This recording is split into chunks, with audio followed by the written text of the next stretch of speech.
Okay, so we ended the last part talking about the regulations in the UK and what looked to be any going to be stricter. A lot of the bookmakers are worried that they're getting lumped in with um, you know people that have lost money, sort of lying on the sofa half drunk, playing on their phone, online casinos and stuff. I mean, have you ever had any of your customers that have complained that they've had to restrict or ban a player that was too good for them? So yes, we've had to be very careful, and I won't go into names, but some of the marketing activity that when we used to work more in the UK, a lot of that would come with a lot of compliance checks, loopholes, um, um, seminars, and what have you. And that's what, these things also take time to train my staff on what they can and can't do. Um, is time consuming, and that time perhaps could be spent in other markets where they could be generating revenues for my company. So yes, when we do work with a company, we make sure we're fully compliant in the UK for sure, and other regions. But we deal in every market. Even Germany now has been hit with huge regulations, and Holland closed on us earlier this year.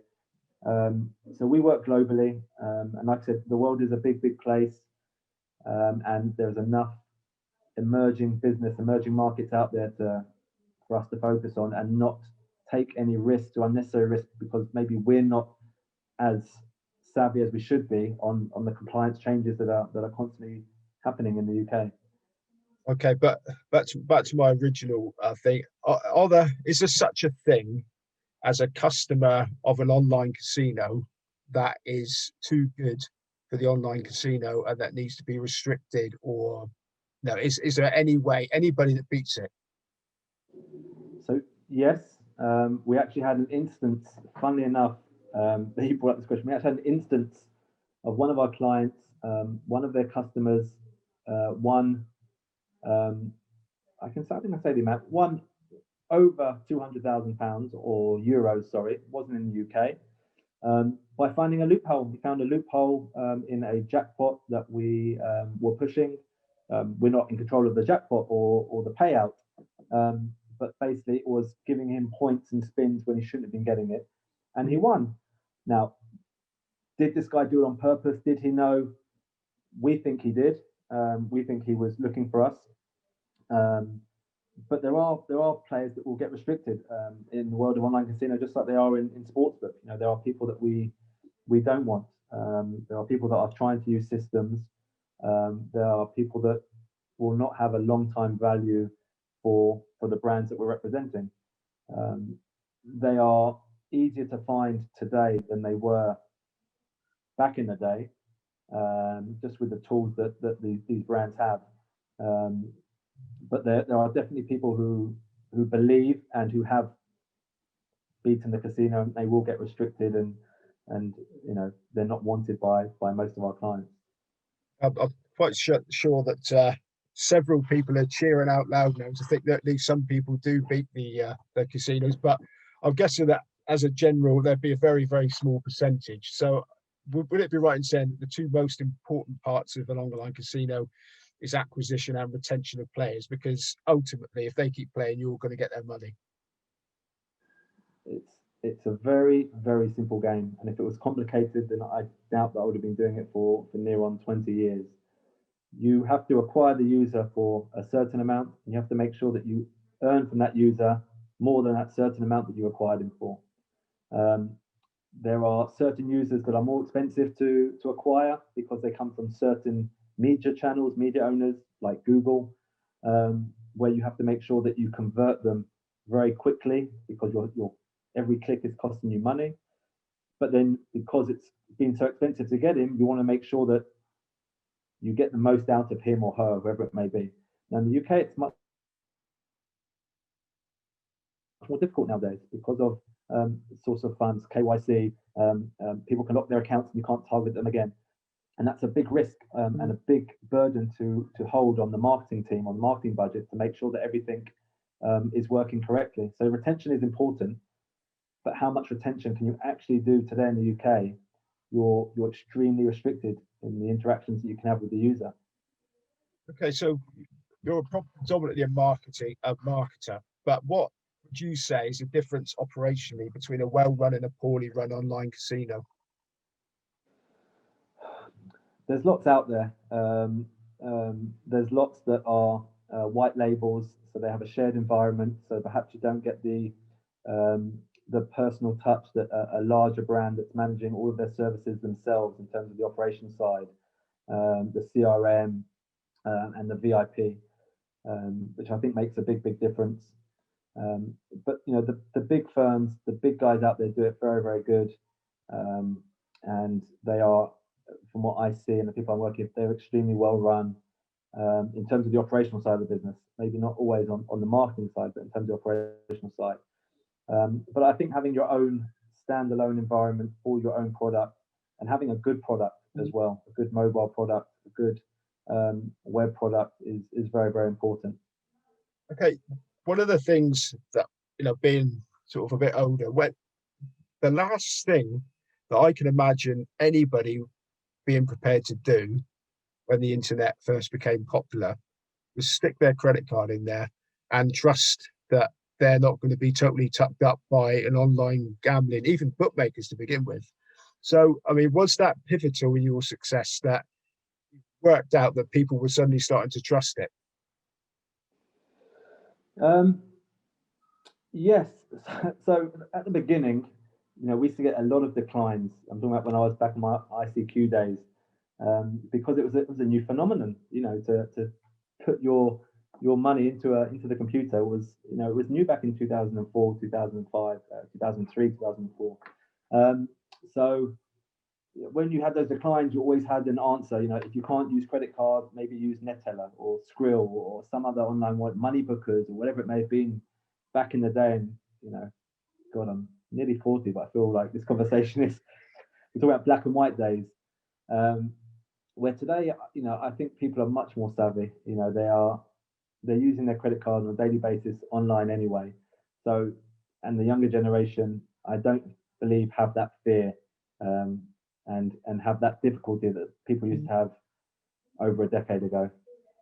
Okay, so here's the question: how do you feel morally about online casinos? I mean, when you get somebody, you're nice to them, they join a VIP scheme, you know that you're going to get their money ultimately. I mean, how do you feel about that? Is it something that keeps you awake at night? You wake up with a cold sweat, you're a bit worried about karma. I mean, how does it sit with you? It's a very good question. I feel like I'm on a chat show now where I'm about to cry. It's And I had this conversation the other day actually with a journalist. Funnily enough, obviously he wasn't writing a book or anything, but you know, just asked about it. I think the best way to sum it up is how I feel about morally. I never really told my grandmother what I did for a living. Um, so you know, I can look at myself as an internet marketeer, um, but in essence, my role is to get people to part with their hard-earned cash for gambling. Gambling should be done in moderation, like anything, you know, like alcohol, like booze, like tobacco. If it's in moderation, then I think it's fine. It's very sad when you hear stories, and there have been stories, especially in my professional career, people who have lost everything, and even more tragic than that. And that's why I'm all for the steps. I'm all for taking steps in the right direction to try and help those people and find them earlier. But I'm not for disrupting our industry too much where it affects the livelihoods of the thousands of people that work in the industry, and a lot of good people. But I would definitely say morally there is something there that's disturbing. When I look back at what we used to do in the past, I think nowadays a lot of protections are there for the user, and again, rightly so. But back in the day where we kind of knew no better, and it was a bit more cowboy and Indian, you know, we were intrusive in our marketing activities, and stuff that you cannot do nowadays, and stuff that I would not do nowadays, because you know I do believe that it's on the wrong side of the moral compass. Okay. A while back, a few years ago, online poker was a thing, which has sort of seen its peak and appears to be on the dwindle. Do you feel that online casinos, I know you say it's a big wide world and there's always new markets, but do you feel that online casinos, at least in the European sort of arena, could have seen their day as well if these new regulations are well, certain to come in? It's definitely becoming harder, and I think the market is becoming extremely consolidated, where you're seeing that the smaller fish are just dropping out the ocean because they can't compete for the marketing wise, and it's just not worth them trying to, with all of the issues. You know, one fine from the ASA or from the Gambling Commission, and you can lose your license, and you cease trading, and it's happened. You know, brands have had their license taken away. Some of the smaller ones, some of the big firms have had big fines um, bestowed upon them. It's becoming harder. It will never go away. There will always be gambling. There's been gambling since, you know, since caveman times. It's been going on, and same with tobacco, and same with booze. The regulations will continue to become stricter, but at the end of the day, it's an industry that provides a lot of money in taxes to the government. It provides a lot of jobs to a lot of people. But it's becoming really, really, really difficult. But I can't ever see it going away. You know, as technology evolves as well, and payment processing becomes even easier, it won't go away. So you as a company, but can you see would you be versatile enough as marketers just to flip industries if you felt the need? Is that something that you even envisage ever having to do? Well, we have because I believe it was the time. Like the world is big. We've started dealing now with forex and forex companies, dating, Nutra. Um, you know, we are in our world and have been for a long time. But there's lots of things going on and lots of business to be done in terms of the world of digital and online, especially with the skill sets that we've learned dealing with online casinos that we believe will give us a fighting chance working in other verticals. So yes, I'm all for diversity, and like I said, we've done it. But for us, the biggest diversity was focusing on other markets, like the US, which is a great market, Latin America, where we helped launch one of the largest brands in Mexico. Um, I believe there is where the next frontier is for us personally. Okay, so you don't fancy investing your hard earned in bricks and mortar and buying a proper casino or something like that? Definitely not. Definitely not. I have enough. I speak to Ben enough and understand how hard the retail business is, and how many headaches. Again, you know, being part of William Hill, I actually went to work in a shop in Wood Green for a week. It's okay, it's not a casino, but it's tough when you're dealing with people face to face. No, keep me behind a screen, please, and a keyboard. Okay, so for the final question, Yoni, what is next? You're looking at those emerging markets. You're still forging ahead with gambling. Yes, don't tell my grandmother still, but it's what we know. It's what I've done. It's what I believe to be relatively good at. They say you can't teach an old dog new tricks. You know, as much as we've evolved with the times when it comes to marketing, um, I see the US, which was a great market for us back in the day, and you know, with huge potential and more states opening up.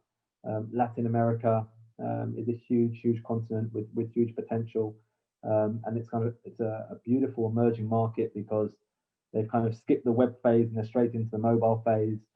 Similar to Africa, you know, we had a project in Nigeria. We're now having discussions with another company, Ethiopia. Um, the world is huge, and you know, if you're prepared to work and travel and meet people, which is stuff that, you know, I personally love to do, then that's where I believe that our focus will be. Excellent. Well, on that note, Yoni, SIDI, thank you very much.